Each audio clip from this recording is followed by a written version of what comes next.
بسم اللہ الرحمن الرحیم الحمدللہ رب العالمین اللہم صلی علی محمد صلی اللہ علیہ وسلم۔ تصوف میں آج ہم کچھ اور شخصیات پہ بات کرنے والے ہیں۔ تو اس کی اہمیت اس وجہ سے ہے کہ جو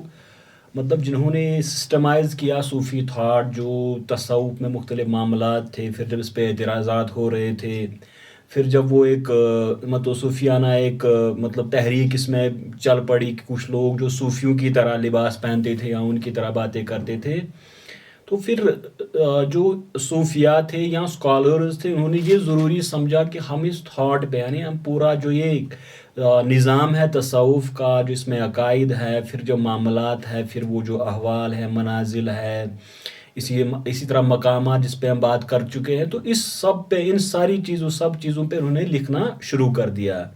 تو اس میں جو سب سے پہلے جن کا نام آتا ہے ابو نصر سراج، تو یہ اصل میں طوس خراسان اس کے رہنے والے تھے۔ تو 368 یا 988 378 ہجری میں ان کا وصال ہوا۔ تو بڑی ایک شخصیت تھی اس وجہ سے کہ ان کو جو سنزیا ایک مسجد تھی بغداد میں، اس میں ان کو اس وجہ سے تعینات یعنی اس کو رکھا گیا تھا، اس جاب پہ ان کو رکھا گیا تھا کہ وہاں جو زہاد تھے یا صوفی تھے ان کو یہ سکھائے، تصوف پڑھائے ان کو۔ تو یہ مختلف ممالک میں یعنی یہ عراق، سیریا، ایجپٹ، مصر، شام، یہ جو پورا علاقہ، اس پورے علاقے میں یہ مختلف جگہوں پہ یہ گئے، اور کہا جاتا ہے کوئی 39 صوفیز تھے جن کے ساتھ ان کی ملاقات ہوئی، اور انہوں نے وہ فرسٹ ہینڈ انفارمیشن حاصل کی تقریباً 200 صوفیاء کے متعلق، یعنی صوفیاء سے جو صوفیز تھے ان سے انہوں نے ملاقات کی، اور پھر انہوں نے وہاں سے جو ان کا سورس تھا وہ صوفیز تھے، اور انہوں نے وہاں سے صوفیوں کے بارے میں مختلف جو ان کے حالات تھے اس کو جمع کیا۔ تو انہوں نے جو وہ کتاب جو ان کی ہے کتاب الامہ، جو یہ ایک مشہور کتاب ہے ان کی، جس کو کہ کتاب الامہ فی تصوف، فی تصوف، تو اس کو انگریزی میں The Book of Flashes اس طرح ترجمہ اس کا کیا جاتا ہے، اور یہ اردو میں بھی تصوف فاؤنڈیشن پاکستان سے وہاں پہ یہ ٹرانسلیٹ بھی ہوئی ہے، تو عربی میں بھی ملتی ہے اور اردو میں بھی ملتی ہے۔ تو یہ جب لکھتے ہیں کہ مجھے کیوں ضرورت پڑی کہ میں تصوف پہ لکھوں، تو اس میں کہتے ہیں کہ جو ہمارے دور میں جو انٹیلیجنٹ یعنی جو قابل لوگ ہیں ان کے لیے ضروری ہے کہ وہ اصل تصوف کو سمجھے، کیونکہ یہ اس وجہ سے لکھ رہے تھے کہ ان کے دور میں کچھ ایسے لوگ پیدا ہو گئے تھے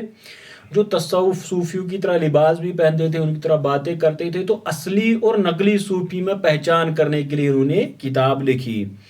تو یہ چاہتے تھے کہ ایک مس انفارمیشن یعنی ان کو غلط طریقے سے پیش کیا جا رہا تھا صوفیوں کو یا صوفی تعلیمات کو، تو پھر یہ اصل جو تصوف ہے اس کو سامنے لانا چاہتے تھے۔ تو پھر یعنی جب یہ دو چیزیں جو اصل اور نقلی، تو اس سے یہی پتہ چلتا ہے کہ یہ کرٹیکل کتاب تھی، یعنی اس میں کرٹیسزم بھی کیا، اچھی باتیں بھی سامنے لائی گئی، اور پھر جو وہ صوفیانہ باتیں آ گئی تھی ان کی بھی نشاندہی اس میں کی گئی۔ تو اب اس میں کیا یہ شروع کرتے ہیں، ایک بڑی بات جو تصوف کے بارے میں یہ کرتے ہیں کہ علماء یعنی وہ جو انبیاء کے وارث علماء ہے، یعنی حضور صلی اللہ علیہ وسلم کی جو حدیث اس سے سٹارٹ کرتے ہیں، پھر یہ ان میں کہتے ہیں کہ علماء یا تو یہ جو حدیث سے تعلق رکھتے ہیں اہل حدیث ہے، یا پھر فقہا، اس دور میں فقہ کا بڑا ایک حدیث کا بھی اور فقہ کا تو بہت زیادہ تھا، پورا ایک ڈومیننٹ تھاٹ تھا اس پہ، اور پھر یہ صوفیوں کے بارے میں بات کرتے ہیں، 3 حدیث والے، فقہا جو جورسپروڈنس پہ لکھتے ہیں، اور صوفی۔ اور اچھا پھر کیا یہ کرتے ہیں کہ ان کو صوفیاء کے حق میں دلائل دیتے ہیں، یعنی کہ وہ ایکول فوٹنگ پہ ہے، وہ برابر ہے جس طرح حدیث محدثین ہے یا فقہا ہے، اور پھر وہ ان کو اس سے بھی آگے لے جاتے ہیں، یعنی اصل جو دین میں جو بڑا مرتبہ ہے وہ صوفیاء کا ہے۔ تو ان کو وہ یہ جو خاص ایلیٹ طبقہ ہے مسلم اسکالرس میں وہ صوفیوں کا ہے۔ اس کتاب میں پھر جو منزل ہے، منازل ہے، پھر اسی طرح سے احوال ہے، پھر مقامات ہے، پھر جو صوفیوں کی کرامات ہے اور شطحات ہے جس پہ ہم بات کر چکے ہیں، یہ تمام جو اصطلاحات استعمال کی جاتی ہے تصوف میں، اس کو انہوں نے بیان کیا ہے۔ اور اسی طرح سے وہ جو صوفیوں میں کچھ ایسی چیزیں آ گئی تھی کہ جو تصوف سے تعلق نہیں رکھتے، ان کی بھی انہوں نے نشاندہی کی۔ اچھا پھر انہیں صوفیہ کا وہ جو دولت کی طرف چلے گئے تھے، یا وہ جو اپنے آپ کو بہت زیادہ اذیت دیتے تھے، یعنی ایک دم وہ اپنے آپ کو اس طرح سے مطلب وہ ایک بہت زیادہ اپنے آپ پہ وہ کام کرتے تھے کہ وہ انتہا ایکسٹریم حالت میں جاتے، ان صوفیوں پہ انہیں تنقید کی ہے۔ اچھا پھر ایک اور بڑے صوفی ہیں، ان کو کہا جاتا ہے ابو طالب مکی، تو یہ 386 یعنی 386 ہجری میں ان کا وصال ہوتا ہے، جو کہ 996 عیسوی ہے۔ تو یہ اصل میں پرشیا یعنی فارس کے رہنے والے تھے، لیکن یہ مکہ میں پلے بڑے تھے، اور وہاں انہوں نے ابو سعید عربی جو ایک بڑے وہاں پہ صوفی تھے، ان سے ان کے ساتھ ان کی ایسوسیشن تھی۔ تو ان کے ذریعے یہ جنیدی یعنی جنید بغدادی تک ان کی اس کی چین سے پہنچتے تھے، یا جو ان کی انٹلیکچوئل لیگیسی تھی۔ اچھا پھر وہ مکہ میں مطلب یہ جو وہاں سے مکہ سے چلے گئے اور یہ بصرہ پہنچ گئے۔ بصرہ میں کیا ہوا کہ وہاں پہ یہ مطلب وہ ایک کیونکہ یہ تستری سہل تستری سے بڑے متاثر تھے، پھر جو ان کے وہ ایک سلیمیہ وہ ایک سلسلہ بنا، جو کہ ان کے محمد بن سلیم اور احمد بن سلیم ان کے دو شاگرد تھے، انہوں نے وہ ایک سلسلہ آپ اس کو کہتے ہیں ایک سکول بنایا تھا، تو اس سے بڑے متاثر تھے۔ کہا جاتا ہے کہ جب انہوں نے پہلی سپیچ ڈیلیور کی تھی ابو طالب مکی نے، تو پہلی ہی سپیچ پہ لوگ ان کے خلاف ہو گئے تھے اور ان کو وہاں سے بھگا دیا، یعنی جلا وطن کیا گیا ان کو، وہاں سے لوگ ایک دم سے ان کے خلاف ہو گئے تھے ان کی پہلی سپیچ پہ ہی۔ ان کی مشہور کتاب ہے قوت القلوب، یعنی جس کو نرشمنٹ آف ہارٹس ٹرانسلیٹ کیا جاتا ہے، اور یہاں پہ اس کو مکتبۃ المدینہ دعوت اسلامی والوں نے اس کا ترجمہ کیا ہے۔ یہ ملتی ہے، عربی میں بھی ملتی ہے اور اردو میں بھی ملتی ہے۔ تو ایک دم سے اس میں آپ بالکل ایک وہ نمایاں ہو کے آ جاتا ہے سہل تستری کی جو مطلب جو ان کی تعلیمات تھی، یا پھر جو ان کے محمد بن سلیم یا احمد بن سلیم، تو یہ بالکل ایک سہل تستری کو شیخ یا استاد کی استاد ان القاب سے اس کو یاد کرتے ہیں۔ پھر اس کی باتیں آپ اگر سنو گے تو یہ بالکل قرآن سے احادیث سے دلائل دیتے ہیں تصوف کے حق میں۔ تو اسی طرح سے یہ مطلب ایک دم سے وہ تصوف میں جو آتے ہیں نا، مطلب اس میں مقامات آتے ہیں، پھر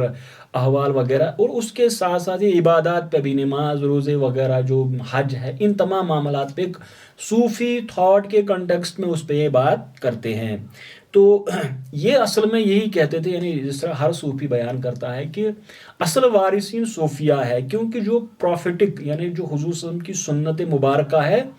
وہ مطلب وہ ایک ڈائلیوٹ آپ اس کو کہہ سکتے ہیں کہ جب وہ اس پہ بات کی گئی، مختلف لوگوں نے مختلف طریقوں سے بات کی، پھر خاص کر جو متکلمین تھے یعنی تھیولوجینز تھے، انہوں نے بالکل اس کو ایک مطلب ایک الگ شکل میں پیش کیا۔ تو وہ جو اصل حضور صلی اللہ علیہ وسلم کی سنت ہے، اس کو صوفیہ مطلب اس پہ عمل کرتے ہیں، اور وہی ان کی تحریک جو صوفیہ کی تحریک وہ اسی لیے ہے کہ اس سنت کو اسی حالت میں اپنی اصلی حالت میں زندہ کرے۔ تو یہ ان کی قوت القلوب ان کی کتاب ہے اور ملتی ہے۔ اچھا آج جب جس شخصیت پہ ہم مطلب جو ہماری آخری شخصیت ہے جس پہ ہم بات کرنے والے ہیں، یہ بھی نہیں مطلب ہم عصر تھے، ان کے کنٹمپریری تھے، تو ان کو کہا جاتا ہے ابو بکر محمد قلعہ بازی۔ ہاں قلعہ بازی بھی اس کو کہا جاتا ہے، اور مطلب قلعہ بازی بھی اور قلعہ بازی بھی ان کو کہا جاتا ہے۔ تو 380 ہجری میں ان کا وصال ہوتا ہے، یا 385، تو وہی جو کہ 900 یا 905 عیسوی آتا ہے۔ ان کی مشہور کتاب جیسے بخارا میں انہوں نے لکھی، وہ تو خراسان میں لکھ رہے تھے، وہ دونوں وہ خراسانی تھے، لیکن یہ بخارا کے تھے، تعارف لمذہب اہل تصوف۔ تو اس کو ترجمہ کیا جاتا ہے introduction to the doctrine of Sufis. تو یعنی جو اہل تصوف کا مذہب ہے اس پہ انہوں نے اس میں لکھا ہے کتاب۔ یہ بھی تصوف فاؤنڈیشن پاکستان سے ٹرانسلیٹ ہو گئی ہے، یہ کتاب اردو میں بھی ملتی ہے اور انگریزی میں بھی اس کا ترجمہ ہوا ہے۔ تو یہ مطلب جس طرح اس سے مذہب سے سامنے آتا ہے کہ جو بلیف تھا مختلف عقائد کے معاملات میں، جو عقائد کے باب میں یا اخلاقیاتی یا عبادات کے باب میں جو تصوف کا جو اہل تصوف کا جن کا مذہب رہا ہے اس پہ انہوں نے بات کی ہے۔ تو یہ اصل میں اس دور میں جب منصور الحلاج کو جب وہ مطلب پرسیکیوٹ یعنی ان کو جو پھانسی دی گئی تھی، پھر جلایا گیا تھا، اس کے بعد جو دوری پیدا ہو گئی تھی صوفیہ اور یہ آپ ان کو کہو گے یا تو فقہا یا پھر متکلمین یعنی جورسپروڈنس اور تھیولوجی سے جو